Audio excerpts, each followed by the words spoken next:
Salut la compagnie. Au revoir. Je m'en vais.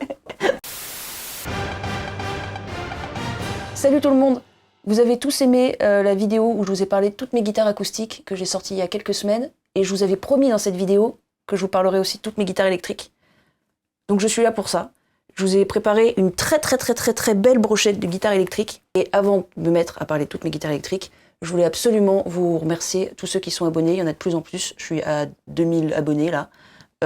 Donc continuez à vous abonner, continuez à envoyer mes vidéos à vos amis, continuez à m'envoyer des dons, c'est très gentil. Merci à tous. Pour commencer, je vais d'abord parler des Fender avant de parler des Gibson. Et après les Gibson, je parlerai des autres marques. Je vais commencer avec la toute première guitare que j'ai eue. Je vais vous raconter comment je l'ai eue parce que c'est une très jolie histoire.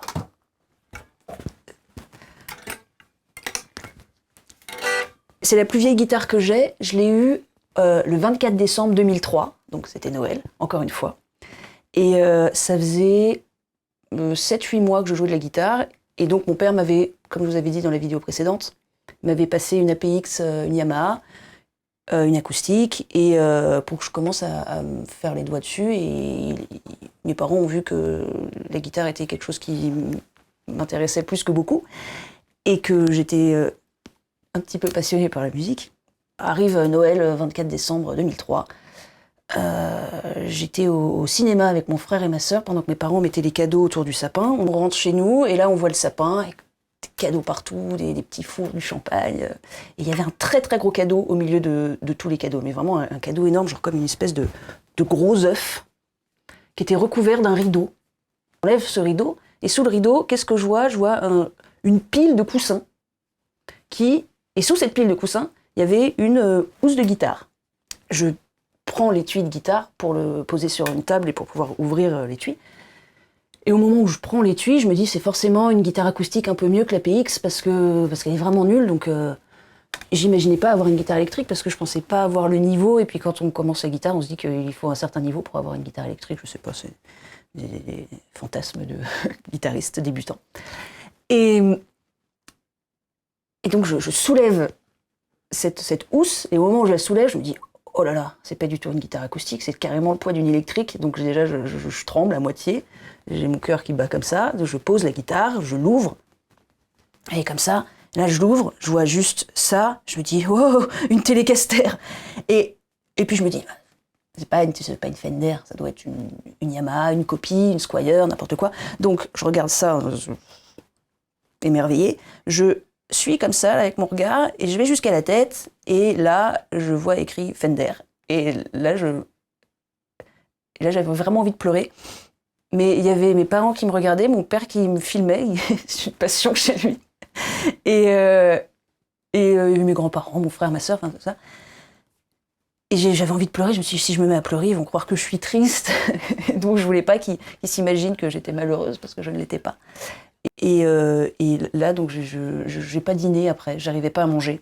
Mon père, qui est guitariste, a vu peut-être que je me sentais certainement pas digne de cette guitare, et il m'a rassuré tout de suite. Il m'a dit non mais t'inquiète pas, c'est pas une américaine, c'est une mexicaine, mais tu verras, c'est une super mexicaine. Et il m'a dit mais t'en fais pas, elle est pas toute neuve, c'est une deuxième main. Regarde là, il y a un pet, et c'est vrai qu'il y a un énorme pet ici. Et après, il m'a expliqué, bon ben voilà, t'as 2 micros de Telecaster ici, là t'as un micro de Strat, et en plus t'as un son de guitare acoustique parce que t'as un Fishman intégré. Et donc c'est une guitare super polyvalente, tu vas pouvoir faire plein de choses avec. Je crois que ça fait 17 ans que je l'ai. C'est ça, hein, 2003, 2020, ouais, 17 ans. 17 ans que je l'ai, donc mes premiers concerts c'était avec, c'est ma guitare. Comme elle a 3 micros, c'est une Nashville Power Tele. Voilà. Elle est belle comme tout, elle a un pickguard, comment on dit, une plaque tout écaillée en tortue sublime. Le Sunburst là il est incroyable. Et elle a toujours dormi dans sa housse. Enfin, sauf maintenant, chez moi elle dort elle est au mur. Mais pendant des années, à chaque fois que je la jouais, à chaque fois je la rangeais dans sa housse parce que je voulais pas qu'on lui fasse de mal, je voulais pas qu'elle ait froid, je voulais pas qu'elle attrape le Covid, quelque chose comme ça. Donc voilà, c'est ma guitare.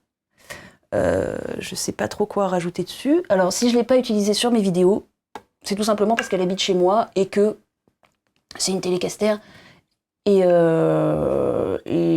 y en a d'autres dans mon studio qui ont plus ou moins les mêmes propriétés.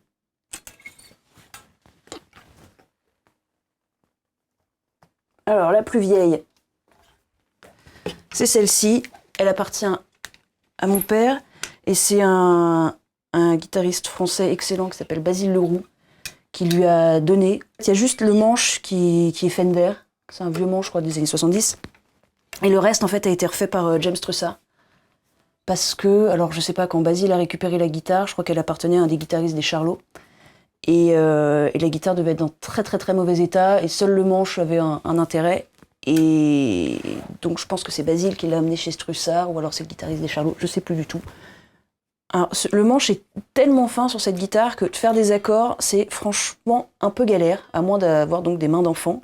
J'étais débutante, mon père me prêtait pas ses guitares, et celle-là il me disait non, tu peux pas jouer dessus, c'est vraiment un tout petit manche, blablabla. Mais en fait, il aurait mieux fait de me faire jouer dessus quand j'étais petite, parce que j'avais des petites mains, et maintenant que j'ai des grandes mains, en fait, je peux pas non plus jouer avec. Donc j'utilise surtout pour faire des power chords. Donc j'ai utilisé cette guitare pour Better Days de Springsteen.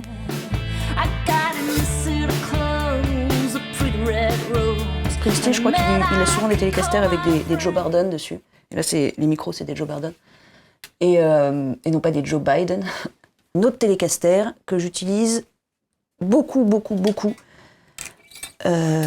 parce que je l'aime bien, parce que j'aime bien son manche, parce que j'aime bien ses micros, et parce qu'elle n'est pas trop vilaine. C'est celle-ci. Alors, c'est une Squier Classic Vibe Thinline. On l'a donc amené chez notre cher Didier Dubosc, ce fameux luthier que nous aimons tant. Et il a changé tout, il a changé les mécaniques, il a changé le sillet de tête, il a changé les pontées, il a changé le machin en métal, là, qui a un nom. Il a changé les micros en mettant un TV Jones, un micro de télé. Il a enlevé la tonalité parce qu'on n'en a jamais besoin, on la met toujours à fond. Il y a un sélecteur qui a 5 positions, donc on peut avoir plusieurs combinaisons de micros. C'est vraiment une des guitares les plus polyvalentes, je peux tout faire avec. La seule fois où j'ai fait une vidéo guitare électrique voix, c'était pour faire You Got Lucky.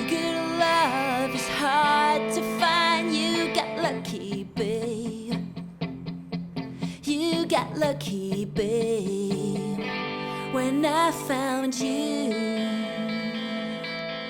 En fait, j'utilise très souvent quand j'ai besoin d'un son de Telecaster parce que dans toutes les guitares qu'on a, bon, on a Nashville, un micro de Telecaster en chevalet, mais elle est toujours chez moi, donc je l'enregistre jamais. Et les autres Telecaster qui sont sur place n'ont pas de micro télé de chevalet. Pour Listen to My Heart, beaucoup de gens pensent que c'est une chanson où il y a de la douze cordes. En fait, quand il a enregistré cette chanson, c'était pour son deuxième album, ils n'avaient pas encore de 12 cordes avec Mike Campbell. Ils en ont eu une pour le troisième album. D'ailleurs, on voit Tom Petty avec la 12 cordes sur l'album. Ils ont pris une Telecaster en chevalet pour faire une guitare et ils ont doublé cette guitare avec une Strat, avec un micro chevalet aussi. Ce qui donne cet effet un peu de 12 cordes et un peu twingy.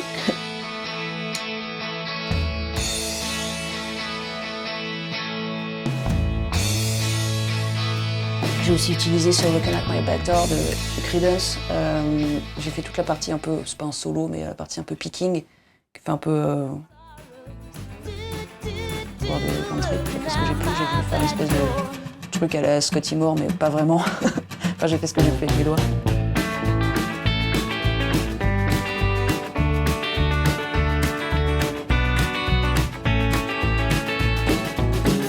Et dans la série, on achète des Squier et on les modifie. Je m'étais aussi acheté à un autre moment cette Squier-là, modifiée par Didier Dubosc. Il m'a ajouté... Alors au départ, il m'avait ajouté deux, je crois que c'est des Little 59. Deux ici. C'est des micros doubles. Je voulais des doubles parce que je voulais un son... je voulais une guitare un peu proche de celle que Keith Richards peut avoir. Il a souvent, lui, un micro simple et un double ici. À l'époque, je voulais deux doubles parce que j'avais pas de guitare électrique avec deux doubles. Donc j'ai d'abord commencé par mettre 2 doubles, et après j'ai enlevé celui du chevalet pour remettre le micro d'origine de la Squier. Là le double il est aussi splittable, je peux passer de simple à, simple à double si je veux. J'ai surtout fait fabriquer cette guitare, et acheté cette guitare et fait fabriquer cette guitare pour faire des concerts, parce que comme la plupart des chanteurs, j'ai une grande passion pour les capodastres, et à chaque fois il faut que je change de capodastre sur scène et que je m'accorde, ça prend des heures, et je me suis dit, si j'ai 2 guitares, 2 électriques sur scène, je peux en garder une sans capodastre et une autre avec capot. Je l'ai pas beaucoup utilisé sur mes enregistrements parce que pendant un certain temps, je l'ai prêté à une amie guitariste qui avait pas de guitare électrique, donc je l'avais pas en studio, et je l'ai récupéré il y a quelques mois. Et donc je l'ai utilisé quand j'ai enregistré Cry to Me.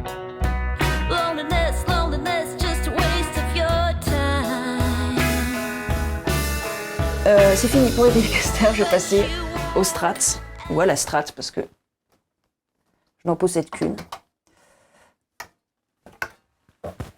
Et la voici, la voilà. Que dire sur elle? J'aime pas trop les Strats, c'est ça, déjà. C'est pour ça qu'il n'y en a qu'une. Mais il faut quand même avouer que parfois on a besoin d'un son Stratocaster. Je l'ai évidemment utilisé quand j'ai repris Badge de Cream. Alors certes, à l'époque, Clapton, il utilisait des 335, surtout, ou le SG, mais j'ai voulu plus reprendre en fait une version qu'il a faite à Hyde Park dans les années 90, où il avait évidemment sa Strat noire.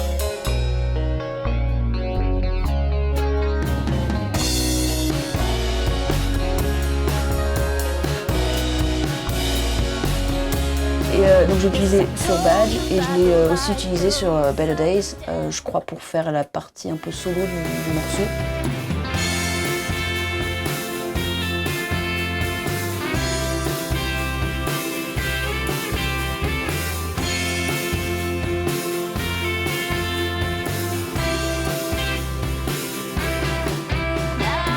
Voilà, bon, c'est pas du tout les guitares que j'utilise le plus. Oula, pardon. Pourtant, je sais pas, j'aime pas trop le manche, il y a un côté un peu épais. Mais en même temps, il y a un côté amusant aussi, je sais. C'est juste que j'aime pas trop le son, c'est pour ça que j'utilise pas trop. Faut vraiment qu'il y ait besoin d'un son de Strat pour que j'utilise. Voilà, il y a des gens qui savent très bien faire sonner les Strats, mais je fais pas partie de ces gens-là. Pour les Fender, c'est fini. Maintenant, je vais vous parler des Gibson du studio. Et pour commencer, nous avons l'embarras du choix. Et je vais commencer par la plus vieille. Okay, celle que je connais depuis que je suis née, qui donc appartient à mon père, qui est très légère, qui est très jolie et qui est une SG. Cette guitare, quand j'étais toute petite, je sais que parfois je disais à mon père, vas-y papa, tu peux la sortir. Et je lui parlais de sa guitare dans ces cas-là. Parce que la guitare était rangée au-dessus de l'armoire à vêtements de mes parents, je crois. Et c'était magique à chaque fois. Mon père, il ouvrait le truc comme s'il ouvrait, je sais pas, un trésor incroyable. Et à chaque fois, il nous racontait l'histoire de sa SG. Oh là là, c'est une longue histoire. Quand je me suis mise à jouer de la musique, donc je jouais sur ma petite guitare verte, toujours, à me saigner les doigts. Et mon père, il jouait pas souvent sur cette guitare, il jouait plus sur sa J200, il jouait plus de l'acoustique que de l'électrique. Et mon père décide de passer la SG en open de sol. Il commence à jouer, je sais pas, Brown Sugar ou Can't You Hear Me Knocking. Puis je regarde ses doigts, je me dis, ah d'accord, ok, tu poses tes doigts comme ça, là. Et puis là, il prend la guitare, il me dit, tiens, vas-y, joue avec. Et là, je dis, oh, ça va pas la tête, je vais pas jouer là-dessus, j'ai pas le droit de jouer là-dessus. Il dit, si, vas-y, joue avec. Et donc j'ai joué un tout petit peu dessus, et je tremblais, quoi. Je me suis dit, si je la fais tomber, qu'est-ce qui va se passer, genre, c'était un peu comme les guitares de Spinal Tap, on n'avait même pas le droit de la regarder, normalement, sans l'accord du père. Et là, j'ai commencé à jouer avec, c'était fou. Et mon père me dit, regarde, joue et colle ton oreille au manche, comme ça. Qu'est-ce qu'il est fou. Totalement fou, c'est quoi ce rituel? Et j'ai collé mon oreille au manche en jouant, et c'est fou parce que c'est amplifié, t'as tout le son qui qui passe à travers le manche. Je crois que c'est parce que c'est un manche collé. Et c'est magique, c'est aussi magique que de prendre un coquillage et de le mettre dans son oreille et d'entendre la mer. Là, on peut jouer comme ça, c'est génial. Malheureusement, vous pouvez pas du tout comprendre de quoi je parle, mais c'est pas grave. J'avais envie de le dire. Alors cette guitare, je l'ai utilisée pour Into the Great Wide Open, je crois pour le solo de slide. J'ai pas joué de la slide dessus, j'ai fait un solo à la mano. Et j'ai utilisé parce que Mike Campbell utilise souvent sa LG sur scène pour jouer ce morceau.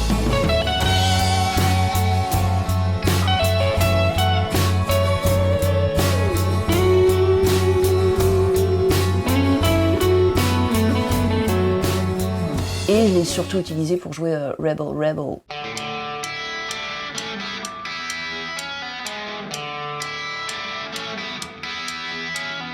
J'ai beaucoup joué, mais ça n'a jamais été enregistré, tant mieux. Quand je fumais beaucoup de pétards, je me mettais dans ma chambre avec un ampli, le casque sur les oreilles, et je mettais Quicksilver Messenger Service. Et j'écoutais Happy Trails, et je me prenais pour John Cipollina. Voilà pour cette petite guitare. Et ensuite, on va continuer sur les guitares avec des humbuckers, et on va passer à la 339. Oula, que je tape donc. Cette guitare aurait dû être un manteau au départ. Quelle drôle de phrase, mais c'est pourtant vrai. Ma mère voulait faire un cadeau à mon père, elle l'emmène dans des magasins, genre je vais t'acheter un manteau super beau, elle l'emmène dans des magasins où les manteaux coûtent beaucoup trop cher pour un manteau. Et mon père dit franchement là, acheter un manteau comme ça, autant s'acheter une guitare. Qu'à cela ne tienne. Elle l'emmène dans un magasin de guitare, ils vont à Pigalle et elle lui achète cette 339. Donc mon père a passé un hiver à avoir froid parce qu'il n'avait pas de manteau, mais il était heureux parce qu'il avait une guitare. Donc une 339, qu'est-ce que c'est ? C'est comme une 335, mais en plus petit. Je l'ai utilisée énormément, je crois, pour jouer les vieux trucs des Stones.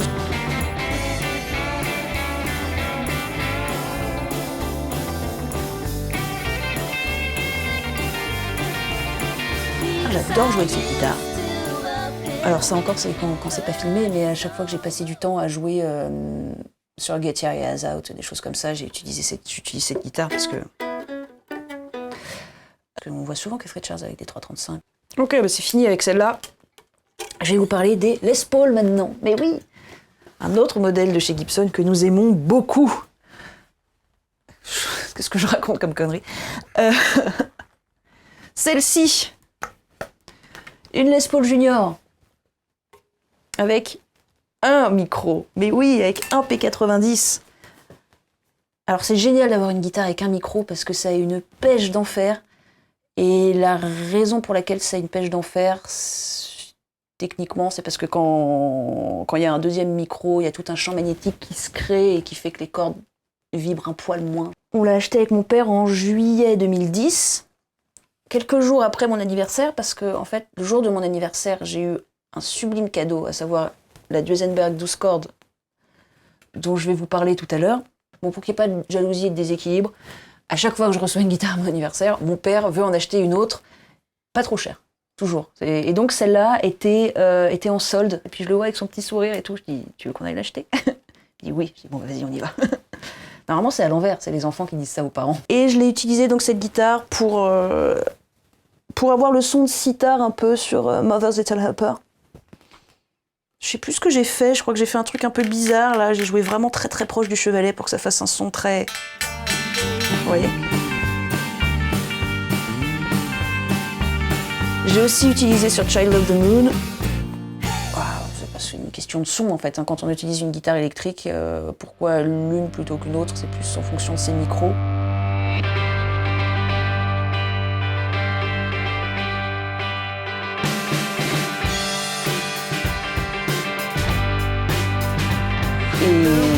Et chaque micro a sa couleur, disons, voilà, son son, et c'est un peu comme une palette d'un vieux peintre. Je l'ai utilisé pour le solo de slide de Kansas City, parce que il faut savoir qu'elle est réglée pour jouer de la slide. Alors on peut la jouer à la main, elle reste assez juste, mais en fait l'action, je sais pas si vous voyez ce que ça veut dire, mais enfin, l'action est un peu élevée, donc ça permet de pouvoir jouer de la slide tranquillement.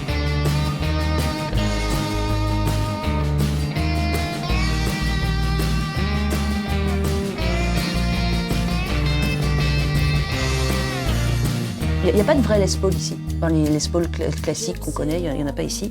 Mais il y a une autre Les Paul, alors carrément hybride. Elle s'appelle Music City. Et elle a un truc particulier, c'est qu'elle a un B-bender et qui peut aussi être un G-bender. Mais alors, vous ne savez pas ce que c'est qu'un B-bender, il va falloir que je vous explique. Une guitare B-bender, en fait, ça permet d'avoir une espèce d'effet, un peu de pédale style avec une guitare. Et d'avoir un son, genre, un effet un peu genre style country, disons. Et en fait, ça consiste à pouvoir tirer ici. Il faut être debout, il faut avoir une sangle. Mais si on tire là-dessus, en fait, la note que je joue, par exemple ici, va monter d'un demi-ton ou d'un ton, selon comment je l'ai réglé. Et je l'ai utilisé donc pour le solo de Heart of Stone.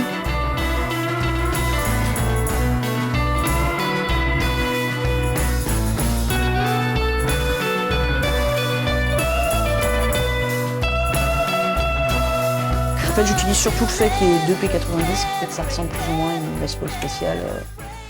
C'est donc des Les Paul avec deux P90. Et c'est la seule guitare avec deux P90. Chaque guitare a des micros différents. Si ce n'est, oui, la 339 et la SG qui ont des humbuckers, mais la 339 est creusée, puis c'est pas les mêmes types de humbuckers. Et après, ouais, les télés ont toutes des micros différents. Donc il n'y a pas vraiment de double. C'est fini pour les Gibson. Il n'y en a plus. C'est triste. Et j'ai passé donc, je vais passer à ma Duesenberg, à ma 12 cordes, que j'ai eue pour mes 20 ans. Et oui.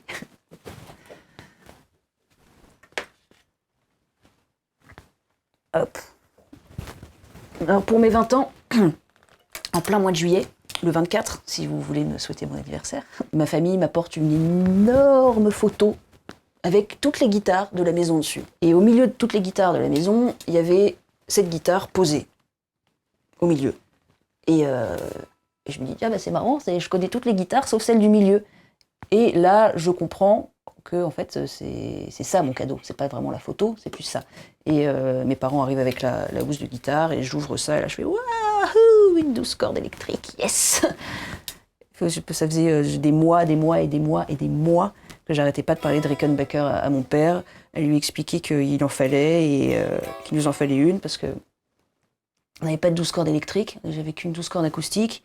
Et je sais pas si vous savez ça de moi, mais je fais aussi des musiques de documentaires et des musiques d'illustration. Et quelquefois, on a voulu faire des morceaux style à la Birds et on était bloqués parce qu'on n'avait pas de 12 cordes électriques. Et donc, c'est pas une Rickenbacker, mais c'est une Duesenberg. Et Duesenberg, c'est une marque allemande.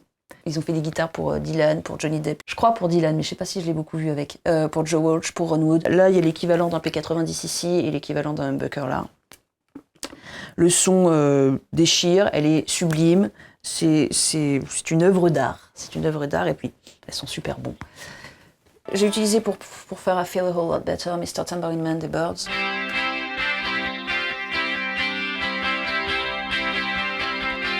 The reasons why.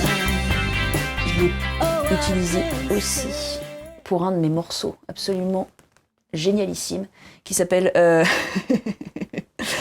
Easy Rider. Je sais pas si vous avez vu cette session live, mais je vais vous renvoyer dessus là sur un coin de l'écran. Je crois que c'est ce coin-là. Et allez voir ça. Et en même temps, je vais en profiter pour vous annoncer quelque chose. Cette guitare, je l'ai utilisée pour enregistrer donc Easy Rider, pour enregistrer Feel No Shame il y a 3 ans. Et quand j'ai enregistré ces chansons, j'ai enregistré 4 autres chansons que je vais sortir très très très très bientôt. Je vais les sortir sur Spotify et peut-être que je vais faire des disques, je sais pas du tout. Enfin bon, on en parlera plus tard. Mais j'ai donc fait une session d'enregistrement avec des amis et j'ai utilisé que cette guitare. J'avais envie de mettre de la 12 cordes partout. Et j'en ai mis partout.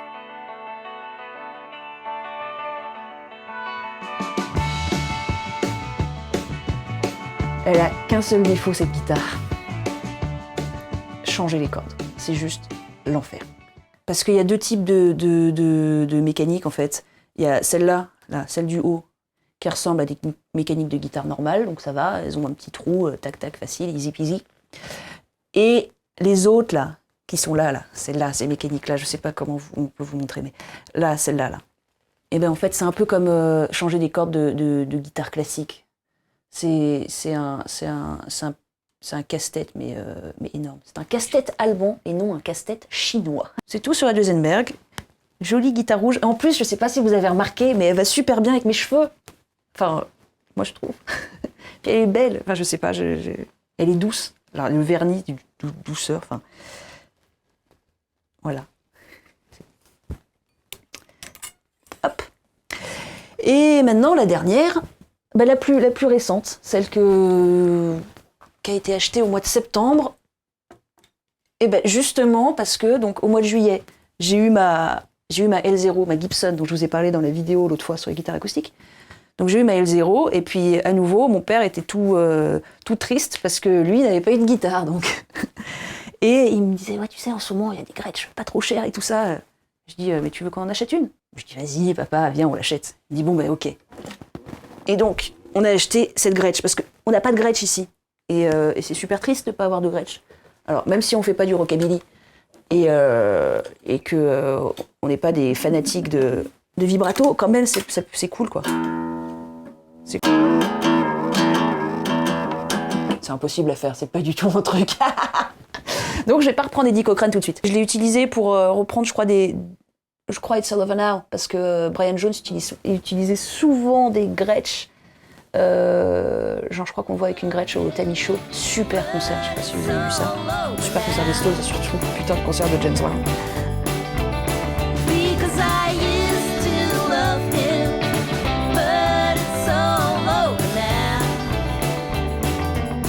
Quand j'ai repris une chanson des Traveling Wilburys, Twitter and the Monkey Man, j'ai pris la Gretsch parce que à l'époque en plus, les Traveling Wilburys avait été sponsorisé par Gretsch. Il y a plein de photos de tout le monde avec des Gretsch. Ouais, à Noël, quand j'ai fait Run Rudolph Run, parce que c'est un rock'n'roll, il y a un côté plus ou moins rockabilly, je sais pas. Puis ça allait super bien avec ma super robe verte, je sais pas. Quand on est déguisé en lutin, on a besoin de couleurs. Et ça allait super bien avec mon déguisement de lutin. De lutin. Et...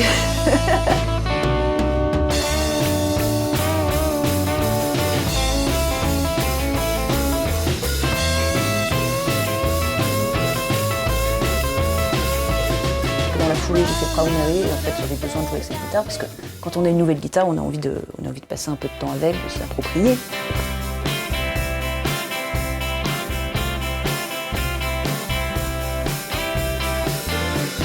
Merci à tous de m'avoir écouté. J'espère que ça vous a plu, que vous avez appris plein de choses sur mes guitares. Si vous avez d'autres questions, s'il y a quelque chose que j'ai omis, s'il y a quelque chose qui était mal expliqué, n'hésitez pas, vous mettez un commentaire en bas là, et je vous répondrai avec mes petits doigts. Et la prochaine fois, je pense que je vous ferai une vidéo sur mes batteries. Si ça vous amuse.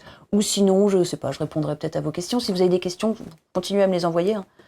Je réponds pas tout de suite, parce que je fais surtout des vidéos où je joue de la musique, mais je reviendrai avec des vidéos où je parle. Là, c'est mon ventre qui a parlé, je sais pas si vous avez entendu, ça fait... J'ai vraiment faim. Laissez-moi partir.